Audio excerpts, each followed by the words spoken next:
Hello friends, welcome to just creative world. ഇന്നത്തെ recipe easy ആയിട്ടുള്ളൊരു ഉണ്ണിയപ്പമാണ്. ഇത് നമ്മൾ ഇൻസ്റ്റൻ്റ് ആയിട്ടാണ് ഉണ്ടാക്കുന്നത്. അരച്ച ഉടനെ തന്നെ നമുക്ക് ഉണ്ടാക്കുകയും ചെയ്യാം. നമ്മൾ അരിയൊന്നും കുതിർക്കുന്നില്ല, അരിപ്പൊടി വെച്ചിട്ടാണ് ഇത് ഉണ്ടാക്കുന്നത്. ഒരുപാട് പേര് പറയാറുണ്ട് ഉണ്ണിയപ്പം ഉണ്ടാക്കിയിട്ട് ശരിയായില്ല എന്ന്. എന്നാൽ ഇതേ മെത്തേഡ് യൂസ് ചെയ്ത് കഴിഞ്ഞാൽ നല്ല ടേസ്റ്റി ആൻഡ് സോഫ്റ്റ് ആയിട്ടുള്ള ഉണ്ണിയപ്പം പെട്ടെന്ന് തന്നെ നമുക്ക് ഉണ്ടാക്കാൻ പറ്റും. അപ്പോൾ നമുക്ക് നോക്കാം ഇതെങ്ങനെയാണ് ഉണ്ടാക്കുന്നതെന്നുള്ളത്. അതിനായിട്ട് ഒരു പാത്രം എടുത്ത് അതിനകത്തേക്ക് 1 കപ്പ് അരിപ്പൊടിയാണ് ആദ്യമേ ഇടുന്നത്. നമ്മൾ സാധാരണ ഇടിയപ്പവും പത്തിരിയൊക്കെ ഉണ്ടാക്കാൻ യൂസ് ചെയ്യുന്ന വറുത്ത അരിപ്പൊടിയാണ് ഇട്ട് കൊടുത്തിട്ടുള്ളത്. ഇനി വേണ്ടത് 1 കപ്പ് മൈദപ്പൊടി അല്ലെങ്കിൽ ഗോതമ്പ് പൊടി. ഇതിലേതായാലും കുഴപ്പമില്ല. ഞാനിവിടെ മൈദപ്പൊടിയാണ് ഇപ്പം ഇട്ട് കൊടുത്തിട്ടുള്ളത്. അതും കൂടി ഇട്ട് കൊടുത്തതിന് ശേഷം 2 ടേബിൾ സ്പൂൺ റവയാണ് ഇട്ട് കൊടുക്കേണ്ടത്. വറുത്ത റവയോ വറക്കാത്ത റവയോ ഏതായാലും കുഴപ്പമില്ല. 1/4 ടീസ്പൂൺ ഉപ്പും കൂടി ഇട്ട് കൊടുക്കുന്നുണ്ട്. ഇത്രയും ഇട്ട് കൊടുത്തു കഴിഞ്ഞാൽ ഇതെല്ലാം കൂടെ ഒരു സ്പൂൺ വെച്ച് ഇളക്കി കൊടുക്കുക. എല്ലാം കൂടെ നല്ലപോലെ മിക്സ് ആകുന്ന രീതിയിൽ ഇളക്കി കൊടുത്തതിന് ശേഷം ഇത് സൈഡിലോട്ടൊന്ന് മാറ്റി വയ്ക്കാം. ഇനി നമ്മൾക്ക് ഇതിനകത്തോട്ട് വേണ്ട തേങ്ങ ഒന്ന് ശരിയാക്കിയെടുക്കാം. അതിനായിട്ട് ഒരു പാൻ അടുപ്പത്ത് വെച്ച് 1 ടേബിൾ സ്പൂൺ നെയ്യ് ഒഴിച്ച് കൊടുക്കുന്നുണ്ട്. ഇനി അതിനകത്തോട്ട് 1/4 കപ്പ് തേങ്ങ ചിരവിയതാണ് ഇട്ട് കൊടുക്കുന്നത്. തേങ്ങ ചിരവിയതിന് പകരം തേങ്ങാക്കൊത്തായാലും കുഴപ്പമില്ല. ഏതായാലും ബ്രൗൺ കളർ ആകുന്ന വരെ ഇതൊന്ന് ഫ്രൈ ചെയ്തെടുക്കുക. ഇപ്പം നമ്മൾ ഇട്ട് കൊടുത്ത തേങ്ങയെല്ലാം നല്ലപോലെ ഫ്രൈ ആയി വന്നിട്ടുണ്ട്. ഇനി ഇട്ട് കൊടുക്കുന്നത് 1 ടേബിൾ സ്പൂൺ കറുത്ത എള്ളാണ്. അതും കൂടി ഇട്ട് കൊടുത്തതിന് ശേഷം ഒന്നും കൂടി ഒന്ന് വഴറ്റി കൊടുത്തിട്ട് നമ്മൾക്ക് ഗ്യാസ് ഓഫ് ചെയ്യാം. ഇപ്പം ഞാനിവിടെ ഗ്യാസ് ഓഫ് ചെയ്യാൻ പോവാണ്. ഇനി ഇത് സൈഡിലോട്ടൊന്ന് മാറ്റി വയ്ക്കുക. എന്നിട്ട് നമ്മൾക്ക് ഇതിനകത്തോട്ട് വേണ്ട കുറച്ചും കൂടെ സാധനങ്ങൾ റെഡിയാക്കാനുണ്ട്. അതിനായിട്ട് മിക്സിയുടെ ഒരു ചെറിയ ജാർ എടുത്തിട്ടുണ്ട്. അതിനകത്തേക്ക് ആദ്യമേ തന്നെ 2 ടേബിൾ സ്പൂൺ പഞ്ചസാരയും 4 ഏലക്കയും കൂടി ഇട്ട് കൊടുത്ത് നല്ലപോലെ ഒന്ന് പൊടിച്ചെടുക്കുക. ഏലക്കയുടെ ഉള്ളിലത്തെ കറുത്ത സീഡ് മാത്രമേ ഞാൻ എടുത്തിട്ടുള്ളൂ. നല്ല ഫൈൻ പൗഡറായിട്ട് തന്നെ പൊടിച്ചെടുക്കുക. ഇപ്പം ഞാനിവിടെ ഫൈൻ പൗഡറായിട്ട് പൊടിച്ചെടുത്ത് കഴിഞ്ഞു. ഇനി ഇതിനകത്തോട്ട് നമ്മൾക്ക് ഇട്ട് കൊടുക്കേണ്ടത് 2 പഴമാണ്. ചെറുപഴമാണ് ഇട്ട് കൊടുത്തിട്ടുള്ളത്. അത് ഇതേപോലെ ചെറുതാക്കിയിട്ടൊന്ന് അരിഞ്ഞിട്ട് ഇട്ട് കൊടുക്കുക. ഇനി ഇതും കൂടെ ചേർത്തിട്ട് ഒന്നും കൂടി ഒന്ന് അടിച്ചെടുക്കുക. ഇതിനകത്ത് വെള്ളമൊന്നും ഒഴിക്കേണ്ട ആവശ്യമില്ല, അല്ലാതെ തന്നെ ഇത് നന്നായിട്ട് അരിഞ്ഞു കിട്ടും. ഇനി ഇതും കൂടെ സൈഡിലോട്ട് മാറ്റി വയ്ക്കാം. ഇനി നമ്മൾക്ക് ഇതിനകത്തോട്ട് വേണ്ട ശർക്കരയും കൂടെ ഒന്ന് ഉരുക്കിയെടുക്കണം.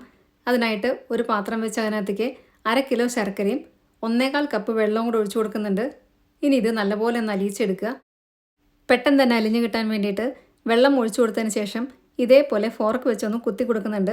അപ്പം ഇത് പെട്ടെന്ന് തന്നെ പൊടിഞ്ഞു കിട്ടും. അല്ലെങ്കിൽ ഇത് പൊടിച്ചതിന് ശേഷം ഇട്ട് കൊടുത്താലും മതി.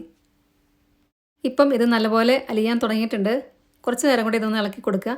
അപ്പോഴത്തേക്കും ഇത് പെട്ടെന്ന് തന്നെ അലിഞ്ഞു കിട്ടും. ഇനി ഇത് നന്നായിട്ടൊന്ന് തിളപ്പിക്കണം. ഇപ്പം ഇത് നല്ലപോലെ തിളയ്ക്കാൻ തുടങ്ങിയിട്ടുണ്ട്. ഈ സമയത്ത് നമ്മൾക്ക് തീ നല്ലപോലെ കുറച്ച് വയ്ക്കാം. ഇനി നമ്മൾ നേരത്തെ എടുത്തു വെച്ച പൊടിക്കകത്തോട്ട് പഴം അരച്ചത് ആദ്യം തന്നെ ഇട്ട് കൊടുക്കുക. അതിനുശേഷം ശർക്കര നീരാണ് ഇതിനകത്തോട്ട് ഒഴിച്ചു കൊടുക്കേണ്ടത്. തിളച്ച ശർക്കര നീര് നേരെ ഇതിനകത്തോട്ട് അരിച്ച് ഒഴിച്ചു കൊടുത്താൽ മതി.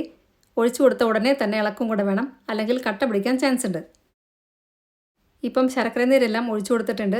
ഇനി ഇത് പെട്ടെന്ന് തന്നെ ഇളക്കി കൊടുക്കുക. ഇപ്പം ഞാൻ നല്ലപോലെ ഇളക്കി കൊടുത്തിട്ടുണ്ട്.